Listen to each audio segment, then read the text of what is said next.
Hello viewers, once again আমি আবার back করলাম।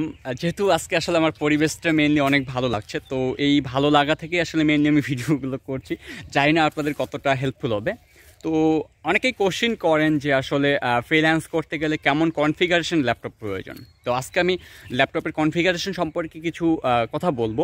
তো আমি তেমন একটা যে এক্সপার্ট ল্যাপটপের কনফিগারেশন সম্পর্কে তেমনটা কিন্তু মেইনলি না।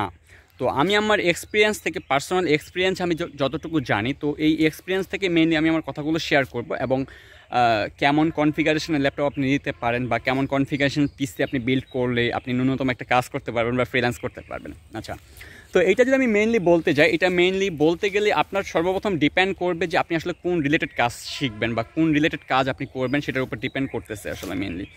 তো আমি যদি বলি অ্যাজ এ ডিজিটাল মার্কেটার বা অ্যাডমিন সাপোর্ট স্পেশালিস্ট ওকে, সো আমি যদি বলি আমাদের সর্বনিম্ন কোর i3, ওকে, সো যেটা আমরা কোর i3 বলি আর কি, কোর আবার অনেকে বলো i3, তো এটা আসলে মেইনলি কোর i3 এবং জেনারেশন 4 জেনারেশন 5 জেনারেশন 6 জেনারেশন যেটাই হোক, ডাজন্ট ম্যাটার।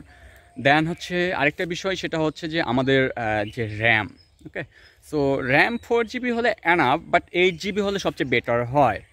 তো আমাদের সবচেয়ে বেশি ইফেক্ট ফেলে আসলে হার্ড ডিস্কের মধ্যে। তো আমি এদিকে কনফিগারেশনটা আপনি যেমনই নেন, কোর i3 নেন, কোর i5 নেন, বাট আপনার কাজ করার ক্ষেত্রে সবচেয়ে বেশি আপনাকে প্রবলেম ফেস করতে হবে হার্ড ডিস্কের মধ্যে। তো অনেকে বলে যে ভাই হার্ড ডিস্কের তো আমরা ছবি রাখবো, ভিডিও রাখবো, বা সংস রাখবো, গান রাখবো, এই রিলেটেড। তো এইখানে আমাদের প্রবলেমের কী আছে হার্ড ড্রাইভে? তো আসলে মেনলি হার্ড ডিস্কের প্রবলেমটা বেশি এখানে। তো হার্ড ডিস্কের প্রবলেমটা বলার কারণটা হলো কি, আপনার একটা হার্ড ডিস্ক পার সেকেন্ডে, আমি যতটুকু জানি পার সেকেন্ডে 80 MB ডাটা ট্রান্সফার করে, বাট একটা এসএসডি আছে যেটা সলিড স্টেট ড্রাইভ বলা হয়। তো ডে বাই ডে কিন্তু এসএসডির আপডেট আসে। তো এই এসএসডিগুলো মেইনলি পার সেকেন্ডে NVMe M.2 যেগুলো, তো এগুলো মেইনলি 3500 MB পার সেকেন্ডে ডাটা ট্রান্সফার করে, 4000 MB পার সেকেন্ডে ডাটা ট্রান্সফার করে, 6000 MB পার সেকেন্ডে ডাটা ট্রান্সফার করে।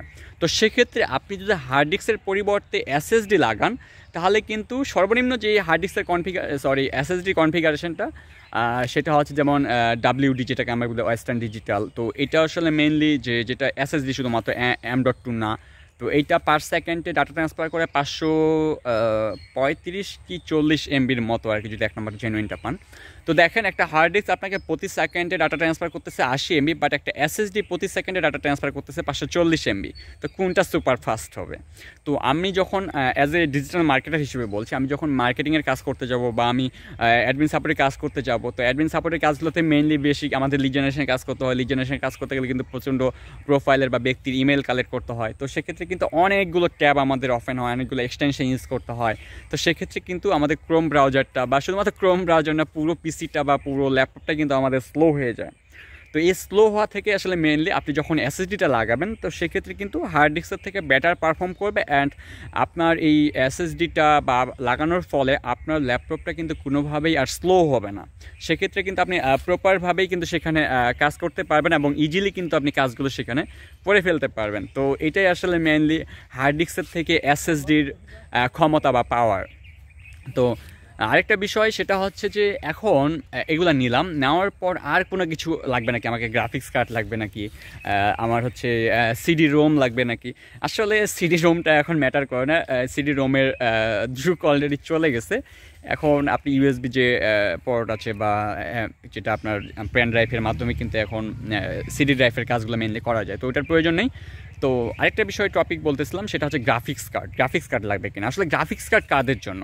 গ্রাফিক্স কার্ড হচ্ছে মেইনলি যারা গ্রাফিক্স রিলেটেড কাজ করে বা ভিডিও এডিটিং নিয়ে কাজ করে, তো তাদের কিন্তু প্রত্যেকটা কন্টেন্ট বা প্রত্যেকটা ভিডিও কিন্তু অনেক ক্লিয়ারলি দেখতে হয়। তো সেক্ষেত্রে কিন্তু তাদের গ্রাফিক্স কার্ডের প্রয়োজন। জানি না আমার ইনফরমেশনগুলো কতটুকু সত্য হচ্ছে, বাট আমি আমার পার্সোনাল এক্সপিরিয়েন্স থেকে শেয়ার করছি। তো হয়তো বা অনেকে এক্সপার্ট এই ভিডিওটা দেখবেন, তো তাদের যদি আমার ভুল হয় অবশ্যই আমাকে ধরাই দেবেন, আমি আমার প্রবলেমগুলো সলভ করার চেষ্টা করবো।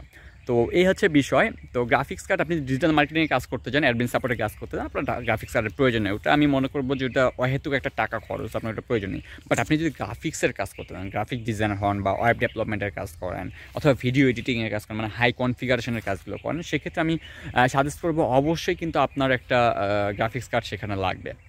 তো এই হচ্ছে আমাদের ডিজিটাল মার্কেটারের আর কি বা অ্যাডমিন সাপোর্টের জন্য ল্যাপটপের কনফিগারেশন। এখন আপনি যদি গ্রাফিক ডিজাইন করেন অথবা ওয়েব ডেভেলপমেন্ট করেন, তাহলে সেক্ষেত্রে আপনার কনফিগারেশনটা কেমন হয়। তো আমি অনেকেই দেখছি যে Core i3 ল্যাপটপটা দিয়েই ভাই 2004 জেনারেশন ল্যাপটপটা দিয়েই হুবহুব কোডিং করে চলে যাচ্ছে। তো এটা আসলে মূলত এক্সপিরিয়েন্সের উপর। তো সেক্ষেত্রে আমি আমার পার্সোনাল এক্সপিরিয়েন্স থেকে বলতেছি যে নতুন যেহেতু আপডেটেড যুগ, এখন নতুন ডিজিটাল বাংলাদেশ, নতুন যুগ, সেক্ষেত্রে আমি সাজেস্ট করবো সর্বনিম্ন Core i5, তাহলে আপনি একটু পারফর্ম ভালো পাবেন। Core i7 হলে তো আরও বেটার পারফর্ম পাবেন। দেন হচ্ছে আপনার র্যামটা মিনিমাম 8 জিবির উপরে লাগানোর চেষ্টা করবেন, 16 জিবি। তো সেক্ষেত্রে কী হয়, আপনার কিন্তু ফাইলগুলো অনেক বড় বড় হয়, সেক্ষেত্রে ইজিলি আপনি কাজ করতে পারবেন। অবশ্যই SSD NVMe M.2 লাগাতে হবে, যেটা ভালো ব্র্যান্ডে যেমন স্যামসাং আছে। তো সেগুলো আর কি ভালো মানে, যেগুলো 35 MB/সেকেন্ডে ডাটা ট্রান্সফার করে, বা আরও হাই কনফিগারেশন নিতে পারেন। তো এই হচ্ছে আমার সাজেশন। তো এর থেকে ডিটেলস আমি আর বলতে পারবো না, কারণ এতটা এক্সপার্ট আমি না। আমি আমার পার্সোনাল এক্সপিরিয়েন্স থেকে যতটুকু পারি অতটুকুই শেয়ার করলাম। তো এই আর কি আজকে। তো যদি আমার কথার মধ্যে সামান্য পরিমাণ আপনার উপকার হয় বা হেল্পফুল কন্টেন্ট পান, তো আমি সাজেস্ট করবো অবশ্যই আমার ভিডিওটা লাইক করবেন, কমেন্ট করবেন, শেয়ার করবেন। তো আসলে মেনলি লাইক কমেন্ট শেয়ারের জন্য ভিডিওটা করছি না, নিজের ইচ্ছা থেকে করছি। তো তাও আসলে অনেক ইউটিউবার বলে তো যে ভাই ভিডিওটা এই মুহূর্তে যারা দেখছেন, যারা এখনও লাইক করার নাই, কমেন্ট করেন নাই, তারা অবশ্যই সাবস্ক্রাইব করবেন, লাইক করবেন, কমেন্ট করবেন। এই রিলেটেড কথা কিন্তু তারা কন্টিনিউয়াসলি বলে থাকে। তো আসলে ইউটিউব ভিডিও দেখতে দেখতে অভ্যস্ত, তো এই ইউটিউব ভিডিও দেখা থেকে আসলে মেনলি আমি এই কথাটা বললাম যে হ্যাঁ, আমারও ভিডিওতে লাইক করবেন, কমেন্ট করবেন, ঠিক আছে, শেয়ার করবেন। তো দ্যাটস ইট, আর কিছুই না। তো ঠিক আছে, ভালো থাকবেন, সুস্থ থাকবেন, আল্লাহ হাফেজ।